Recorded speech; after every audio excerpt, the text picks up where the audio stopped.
All right, everybody, what is going on? Good morning. Happy Tuesday. We are going to continue on with our little 2026 prediction series. And now we are on to our next category. We did passing, did running. Now it's time for receiving. We're going to go down the list of the various players on this team who, at some point in 2026, are likely to catch at least a pass for the Seahawks, and we're going to project what I think they're going to do.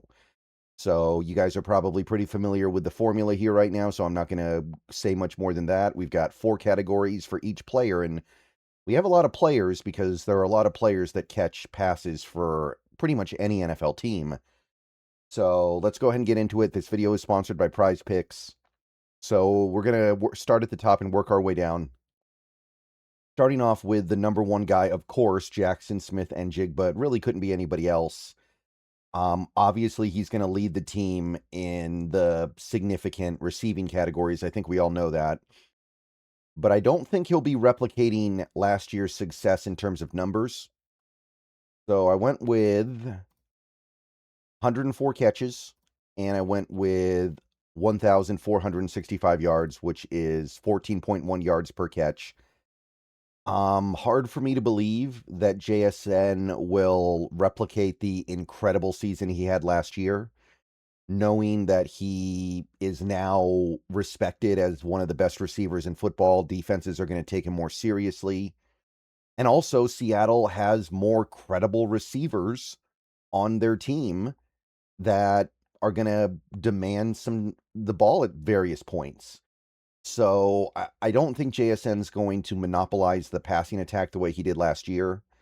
I think there are going to be a few more games along the lines of, say, what happened in the Super Bowl, where he just never really got on track. So ultimately, to me, it's going to be a great year. He's going to be a Pro Bowler, might make the All-Pro team. And by the way, I have 8 touchdowns. Also, I don't think JSN's a huge touchdown guy anyway. That's not necessarily his game. But I just feel like last year was the peak. Everything kind of came together perfectly for JSN.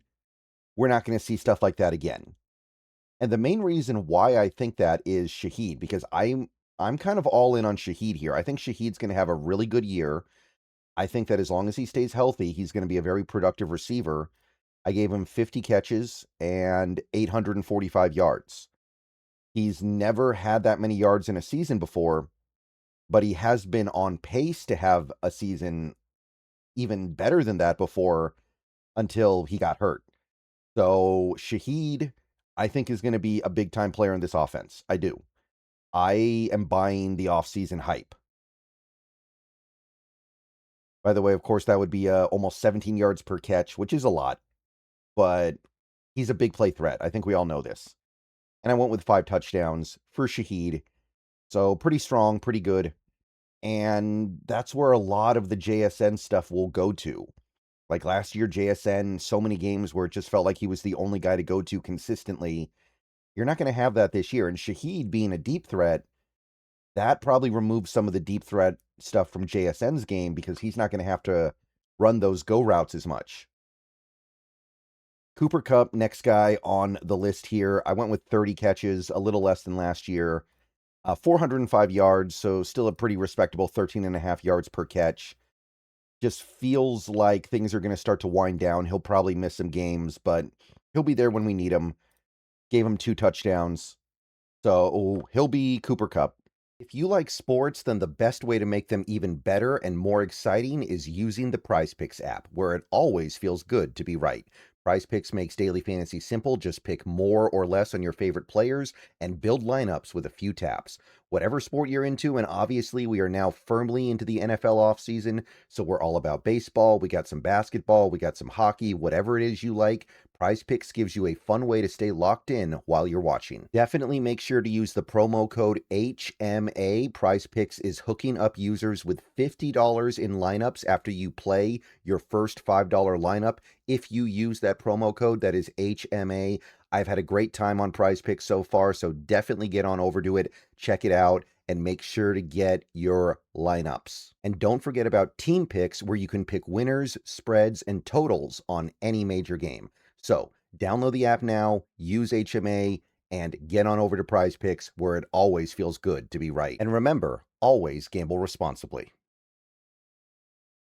Obviously, this is not really a stat line that you're particularly excited about for a guy making like $17 million this year, but I just don't think there's going to be enough passes to go around for a guy like Cooper Kupp, who clearly is at the end of his career. So between injuries and general effectiveness, I think that his impact is going to be a little bit more off field. All right. Zach Charbonnet, obviously not going to be healthy, or not going to be healthy all season. Last year, he was not a very good third down back, which had been kind of his thing in recent years. So I'm assuming he's going to kind of get back into form here, but obviously he's not going to play as much as we might have expected. So I went with 15 catches for 111 yards. A lot of check down, a lot of relatively simple safety valve stuff. You know, what you would expect from a typical running back. And no touchdowns. Don't think he's going to catch any touchdowns. I think most of his stuff will be on the ground this year. So not a super memorable year for Charbonnet. Remember, I had him with about 335 rushing yards too, so I'm not super high on Charbonnet this year. Even when he gets back, what is Charbonnet going to be able to do as a guy coming off a torn ACL when he didn't exactly have the biggest well in the world of talent to lean on in the first place? So a little bit bearish on Charbonnet this year as a contributor. And I wonder if we're going to give him like a 1-year extension to try to prove something in 2027. I think he'll be a lot better then. Okay, moving along here, we got A.J. Barner. I got 48 catches for him, so that's a pretty significant chunk of a passing attack that is obviously going to be wide receiver oriented in terms of who is getting the targets. 509 yards, and then we've got 10.6 yards per catch.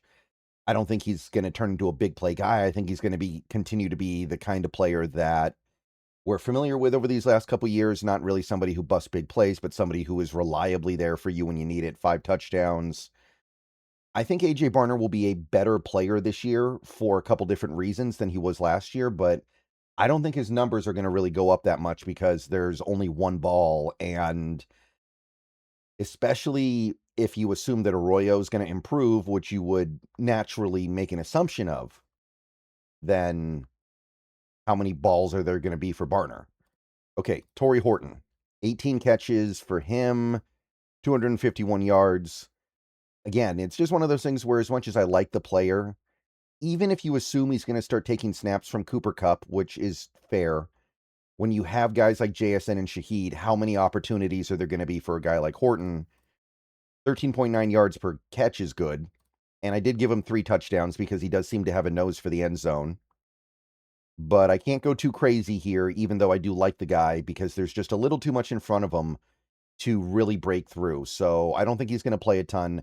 When he does play, though, I think we're going to be happy with him. And 2027 looms large for Horton. I think that's going to be a fun year. Kupp will be gone almost certainly.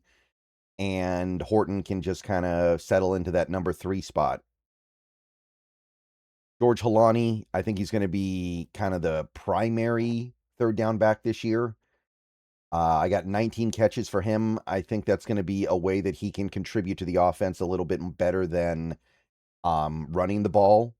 I think this is a little bit more his skill set. So 151 yards, that is 7.9 yards per yards per carry, or yards per catch. Decent. And I also gave him 2 touchdowns. I say he finds it. Okay, so that's Holani, who I think will ultimately kind of be the more relevant third down back this year than anybody else. But then you got Jadarian Price, who I do think will be the starting running back this year. I don't think he's going to see a lot of passing down snaps, but he will be on the field for some passing plays. And eventually he's going to get targeted, and they're saying that he can do it. And if he can do it, then it's going to be a part of the offense. So I'm going to be very safe here. I'm going to play it cautiously. I'm going to say 10 catches, 76 yards. That's 7.6 yards per catch. No touchdowns. Not going to go too crazy here. He is, I think, capable of being a pretty good receiver out of the backfield, but I think the circumstances of this roster will mean he doesn't see a ton of opportunities. We have really talented receivers. We're deep at tight end. And we've got other guys on this team who I think will serve as the third down back. You put all that together, and even though Price may be able to do it, I don't think we're going to put him in a position where he has to do it a lot. Now, 76 yards plus the 937 I had at rushing, that's 1,000 yards from scrimmage. So I think we'd be pretty happy with that if we can get that out of our running back, our rookie lead running back this year. Elijah Arroyo, tight end 2. I got 27 catches here. Mini breakout, not going to go crazy. 328 yards. I don't think he's going to be the big play guy some people project. I don't know if that's really his game. But he does have some things going on here that I think will take away some targets from Barner. Obviously, Barner's a better player right now and probably will be going forward, but Arroyo can do some things that Barner cannot. 12.1 yards per catch, a little bit better than Barner, and 3 touchdowns. I think he's going to make a notable impact here. The main obstacle here for me would just be his health. And then you got Eric Saubert. Not going to be a lot left over for him, but I think we're going to go 3 tight end a little bit more this year because that is the preference, I think, of our new offensive coordinator. So I went with 12 catches, 113 yards, 9.4 yards per. It's okay. This might be one area where I'm a little bit overzealous, but I think this team has proven they like Saubert, and when you're going to be on the field a good amount, at some point you're going to get targeted. No touchdowns, though. Jake Bobo, I don't see him... I don't see him having a lot of opportunities to catch passes. He's mostly here as a run blocker. There is only one ball, and there are only going to be so many passes thrown. How many is Bobo really going to get his way? So I went with 8 catches, more than last year, 77 yards. That's 9.6 yards per, and then 1 touchdown. We'll give him 1 at one point. I just kind of feel like that Horton has supplanted him as the primary depth receiver, and Bobo's now more situational as like as a run blocker. Final guy, Emmanuel Wilson. I don't think he's going to be on the field for a lot of pass catching stuff, and he's not going to be on the field that much anyway. So I gave him 1 catch for 6 yards and no touchdowns. So not a lot there. And that gets our totals to match what I had for the passer category, by the way, completions and yards. So everything lines up, and touchdowns, by the way. So it all checks out. And this is about where I think we're going to end up landing with this group of pass catchers. It's good. It's more balanced than last year. It's a little bit more, in my opinion, sustainable. And I think that is more valuable than having one guy have 2,000 yards. Like, I know everybody would love to see JSN have a 2,000-yard season and break the Calvin Johnson record, but I don't think that's as valuable as getting a little bit more out of your number 2 receiver. And last year we did get enough out of Cooper Kupp, but this year I think Shaheed is going to add a dimension to the offense that we did not have last year. And when you throw in guys like Barner and Arroyo, you've got a pass-catching group that is, I think, going to be significantly more dangerous than it was last year. Okay, so I'm going to go and get on out of here. I'll see you guys later. Go Hawks. More videos coming later. And let me know what you guys think. Let me know what you guys have.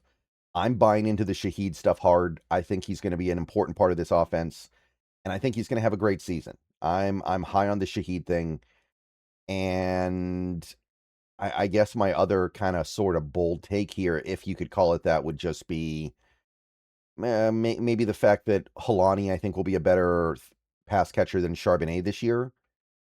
I don't know how bold that is, but anyway, go Hawks. More stuff soon. Everyone have a great rest of your day.